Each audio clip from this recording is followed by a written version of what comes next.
ಧಾರವಾಡ ಜಿಲ್ಲೆಯಲ್ಲಿ 330ಕ್ಕೂ ಅಧಿಕ ಶಾಲಾ ಕಟ್ಟಡಗಳು ಮಳೆಯಿಂದಾಗಿ ಹಾನಿಗೀಡಾಗಿದ್ದು, ಈ ಪೈಕಿ 100 ಶಾಲಾ ಕಟ್ಟಡಗಳ ಪುನರ್ ನಿರ್ಮಾಣಕ್ಕೆ ಕ್ರಮ ಕೈಗೊಳ್ಳಲಾಗುವುದು ಎಂದು ಕೇಂದ್ರ ಸಚಿವ ಪ್ರಹ್ಲಾದ್ ಜೋಶಿ ತಿಳಿಸಿದ್ದಾರೆ.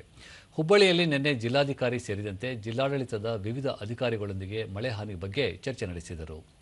ಈ ವೇಳೆ ಶಾಸಕರಾದ ಮಹೇಶ್ ತೆಂಗಿನಕಾಯಿ, ಎಂಆರ್ ಪಾಟೀಲ, ಎನ್ಎಚ್ ಕೋನರೆಡ್ಡಿ, ಅಬ್ಬಯ್ಯ ಪ್ರಸಾದ್, ಜಿಲ್ಲಾಧಿಕಾರಿ, ಜಿಲ್ಲಾ ಕಾರ್ಯನಿರ್ವಾಹಕ ಅಧಿಕಾರಿಗಳು ಸೇರಿದಂತೆ ಹಿರಿಯ ಅಧಿಕಾರಿಗಳು ಉಪಸ್ಥಿತರಿದ್ದರು.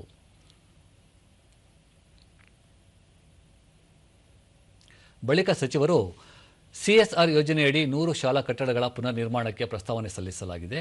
ಯೋಜನೆಯಡಿ ಶಾಲಾ ಕಟ್ಟಡಗಳ ಮರು ನಿರ್ಮಾಣಕ್ಕೆ ಶೀಘ್ರವೇ ಅನುಮೋದನೆ ದೊರೆಯುವ ವಿಶ್ವಾಸವಿದ್ದು, 100 ಕಟ್ಟಡಗಳ ನಿರ್ಮಾಣ ಕೈಗೆತ್ತಿಕೊಳ್ಳಲಾಗುತ್ತದೆ. ಇನ್ನುಳಿದ ಶಾಲಾ ಕಟ್ಟಡಗಳ ನಿರ್ಮಾಣಕ್ಕೆ ರಾಜ್ಯ ಸರ್ಕಾರ ಮುಂದಾಗಬೇಕು ಎಂದರು.